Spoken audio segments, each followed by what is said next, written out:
Follow Gildum's homosexual journey on Twitter. I'm not gay. I'm perfectly secure with my homosexuality.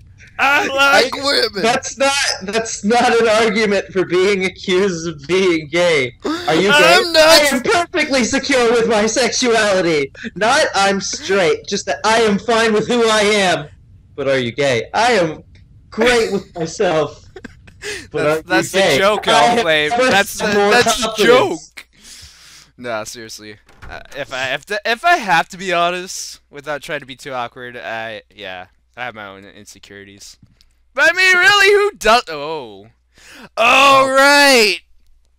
Oh shit. So now we don't get free heals from our room, and our room is haunted, and something spooky is about to happen. Is it the clock? Do I sound robotic? Is it the? I gotta turn up the volume. A little bit. No, this might be a good time to pause. It's paused. Okay. Well, we'll explain it in 5 seconds. We'll explain in 5 seconds why my college internet is shit. It's pretty crappy. It's really bad. And how do I sound now? A little bit better. Yeah. Good. I think we can keep going. Okay. All right. Do we even need to cut it for that? Because I feel like we're okay. Yeah, that was just like 10 seconds. Now they know about the true power of my shitty internet. It's not my fault. It's my college. Literally. You want to hear a story? You know how my internet is really shitty here? Yeah. Well, the board took it upon themselves to be like, let's improve the internet. Oh, right? Is this the story I think it is? How they solved it by throwing more modems at your school? Throwing more modems all over the place. Like, there we go. That'll add more bandwidth. Clock stop. How much time? No, that's not different. Is that what's different? Room is so it takes your ceiling fan to say, this room is so impressive. It's so oppressive. My God. It's so impressively oppressive. Exactly. That's totally what I meant. Let's go check her panty drawer. I don't think we made any progress trying to get through the... Listen. You don't understand. Listen, here's my logic on this. You're locked in your room, right? Right.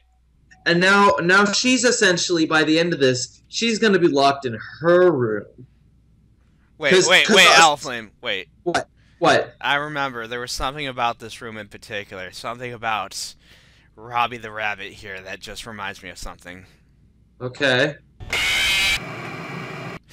And that was fun! No, yeah, you did that last time! And it got cut. You did that last time! And it got cut! You looked in the hole and you're just like, that was awesome! And nothing happened on my end. And like 2 days later, I'm just like, can't wait to learn what that was. And then you come at me and you're just like, guess what we're gonna have to do again? I'm just like, I don't even know what you did the first time. It's okay, don't worry. Anyway, don't worry, Alflame. This will explain everything. Back to the logic of if we can just connect to her panty drawer, we can connect to the outside world. How has Henry never considered just trying to like drill a hole in the door? Well, apparently it's busted, so the stove is useless. Might as well drill through it. Drill through it, I mean, right? But that always weirds me out in situations like these, because your brain always comes up with like what ifs that make a lot of sense to you and only you. Like, you can't open the door. But what happens if you tried to drill a hole in it? Would that be able to connect you to the outside world? Don't know. We need a drill, but we don't have access to that drill. You have a tool shed looking thing. You have a toolbox. We do have a toolbox. Actually, we should probably go investigate that, see what kind of tools Henry has. Oh, man. Oh man, you've seen that world as well, that horrible nightmare. But if you get sucked into it, it's not just a nightmare. Don't get lost in there. If you get pulled in, you'll be killed. Don't get lost in heaven. My eyes started twitching. I got really into that. Oh my God. Maybe this small key will guide you. Okay. Maybe it'll do that. Maybe.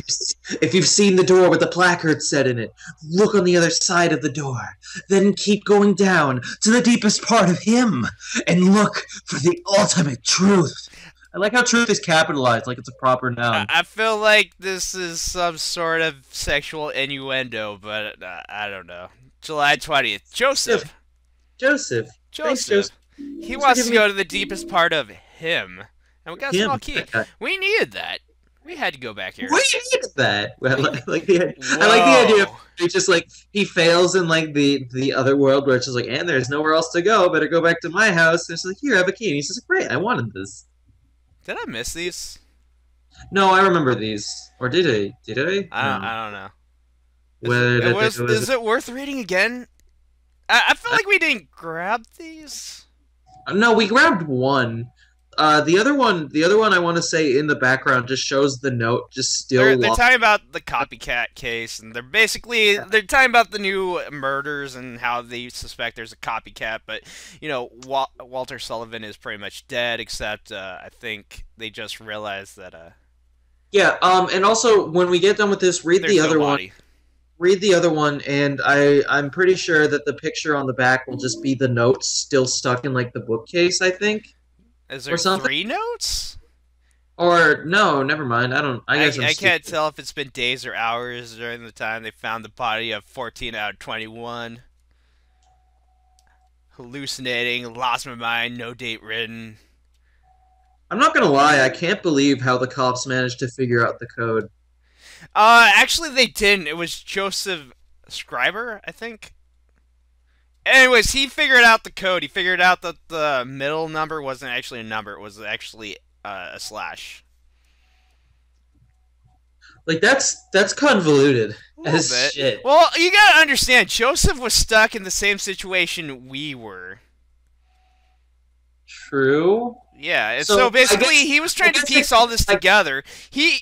Something happened to him. He disappeared. It's not known if he died or if he's alive, but there's high suspicion that he's probably dead, and he left all these clues for us because we're the next person that took up residence in this apartment room.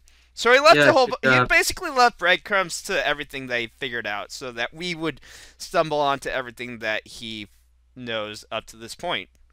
You ever see the movie 1308? I've always wanted to. Okay, so I'm not going to spoil anything. It's just the beginning. But this is the one that actually talks about how he figured out that the slash was or how he figured there was 21 murders. Yeah, but the point I was about to make was that the 1308 at the very beginning, he's just like, I want to go into room 1308 because it's super haunted and shit. But the difference being, they're just like, we will not let anyone stay in this room because every time they do, bad shit happens. Why can't we do that here? What is stopping Mr. Sullivan from just going, you know what? I don't think you should up by buying that room. I know I'm really poor. I feel like this room should be condemned. Yeah, only like without us on the inside.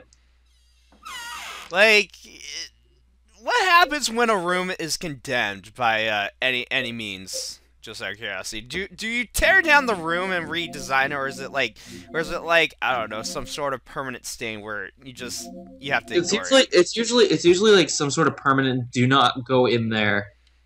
It's not always permanent, but like being condemned is more or less just the concept of like, this is locked until it is in a condition that it shouldn't be locked. So he has screwdrivers. That's about all we knew. You can dig through the door. I feel like it'd be handy to have a screwdriver just with you. I feel like that's something we should just take just because. Fuck it, Henry doesn't plan ahead.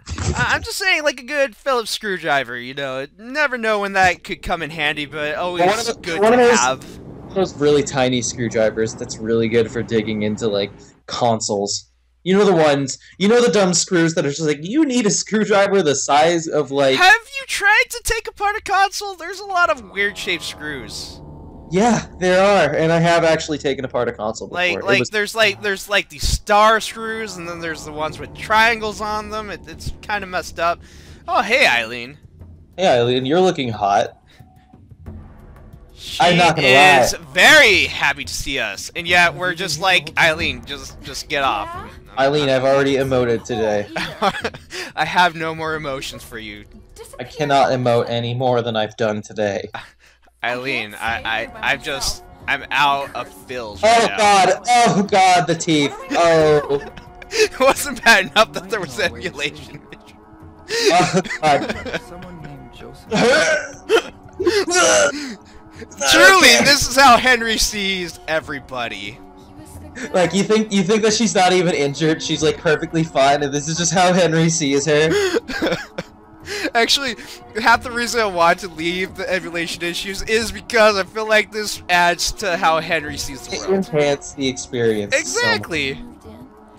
Because otherwise, this is just a game you've seen millions of times before. But now you've seen it in HD! And with bad emulation, let's face it. And by HD, I mean... HD. About a religious cult and a man named Walter A Sullivan. religious cult. Someone named Walter Sullivan. Letter from it. You can now play Silent Hill 4 on Blu-ray! Down into the My deepest god, part of imagine if that was a thing. and to look for the It's ultimate time. truth. It's time. She has- You know, there is something must I be wanted to something bring down up. What is it? I'm So, glad we're- you know how there was that giant room, the one that we started this recording on, that was just basically giant Eileen's head? Can we take her to that? Yes. Let's do it. Okay. Well, I guess we'll just cut away and go straight to there, but that's not where I was going with this. Okay. Actually, I guess I should just save that until we get there. I thought you were about to, like, try and bring up something like, you know that Eileen room? And then you're gonna try to, like, hugely philosophically start analyzing the shit out of it. Alright? No, I'm just curious. Hey, see, Eileen, what do you have to say about this? Eileen, you got anything to say about this? No. Eileen? Eileen, it's like looking into a mirror, except it's zoomed in on your head. And your eyes are twitching. Big room with a person who looks exactly like you because it is you? Eileen, anything to say? No? Okay, I guess we're going. Bye. But no, it's just like legit. Imagine taking a kid into like a nightmarish hellhole where that happens, and then you're just like, "Hey kid, I got anything to say about this giant picture of you on the wall that's just like bleeding and choking on its own vomit or something? And you got anything to say about that? No? Okay, moving on to the bounce house."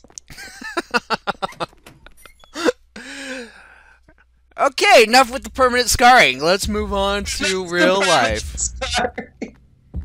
enough with the traumatizing experiences. Let's see it. I'm trying to remember. There was something specific I had to do. Go to the second floor and go on the elevator from there. It was that, wasn't it? Yep. I totally made it stupid. You mean I was heading the right way? I could have been like, hey, look, there's an Eileen head. Ho ho ho, let's go over here. You could just be like fucking Barney about it. we called the elevator. How do you feel about that, Eileen? Out of breath? Oh man, let's go check out your giant head. Anything to say about that? Nothing? Oh. Over to the bounce house. Anyway, I remember that we went in and we just sat in there for like 20 minutes. We were in there for a really long time going like, what do we do? I know, right? Ooh. And see? I think now we're at the point that we left. No, we got to the second subway world. Oh right, I remember that. And then now. we had to find a way out because there was literally no exit.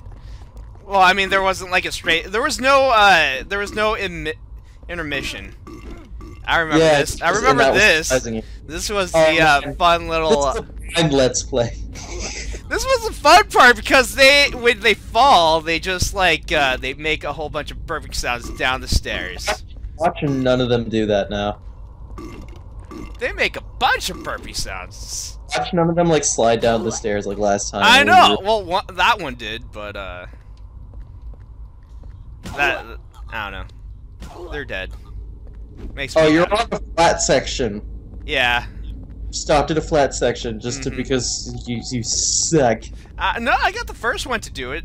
That was You know what? entertaining. Punch Eileen in like her silly arm. Punch her. She will appreciate it.